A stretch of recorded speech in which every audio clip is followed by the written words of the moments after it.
অমুসলিমদের কাছে কোরআন বিক্রয় কি নিষিদ্ধ? অমুসলিম প্রথম কথা হচ্ছে কোরআন বিক্রি করার জিনিস না, এটার কোনো বিনিময় নেই। মানে কোরআন এটাকে আমরা বলি যে হাদিয়া। আচ্ছা, এখন অমুসলিমদের কাছে কি হাদিয়া দিয়ে কোরআন দেওয়া নিষিদ্ধ? যদি অমুসলিমরা ইসলাম শিখতে চায়, কোরআন শরীফ সম্পর্কে জানতে চায়, তাহলে তাদেরকে কোরআন শরীফের তরজমা ও তাফসীরটা দেওয়া যেতে পারে। মূল আরবি যে কোরআন কারীম সেটা না দেওয়াটাই উচিত, এটা আদবের খেলাফ। এইটা কি মানে তার কাছে এটা বিক্রি বা হাদিয়ার বিনিময়ে এটা দেওয়া যাবে না?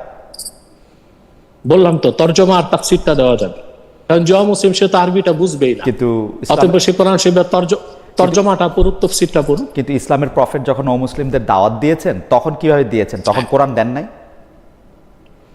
কোরআন তো একসাথে নাজিল হয় নাই। যখন একসাথে নাজিল হয়েছে তারপরে আল্লাহর হাবিব সাল্লাল্লাহু আলাইহি সাল্লামের কাছে কোরআন এসেছে 23 বছরে, এবং আল্লাহর হাবিব সাল্লাল্লাহু আলাইহি সাল্লামের কাছে 24,000 বার হযরত জিবরিল এসেছেন।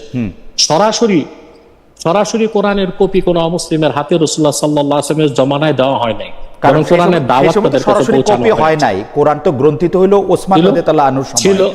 ওসমান রাদিয়াল্লাহু আনহু, এটা ভুল ইতিহাস। কেন? এটা ভুল ইতিহাস, আপনি জানেন না কেন? কোরআন শরীফ আমি বলছি, শোনেন আপনি। জি, বলেন। 30 পারা কোরআন বিসমিল্লাহর বা থেকে মিনাল জিন্নাতি ওয়ান নাসের সিন পর্যন্ত আল্লাহ রাসূল সাল্লাল্লাহু আলাইহি ওয়াসাল্লামের কাছে অবতীর্ণ হয়েছে ধাপে ধাপে 23 বছরে, এবং সাহাবায়ে কেরাম পশুর হাড়, চামড়া, পাথর এগুলোর মধ্যে 30 পারা কোরআনকে রাসূলুল্লাহ সাল্লাল্লাহু আলাইহি ওয়াসাল্লামের সময় লিপিবদ্ধ করেছিলেন। হযরত ওসমান কি করেছেন? কোরআন সংকলন করেন নাই। কোরআন শরীফ 7টা আঞ্চলিক ভাষার দৃষ্টিকোণ থেকে আল্লাহ নাজিল করেছেন। আরবিতে 7টা লুগাত ছিল, আরবের বৃহত্তর আরবে।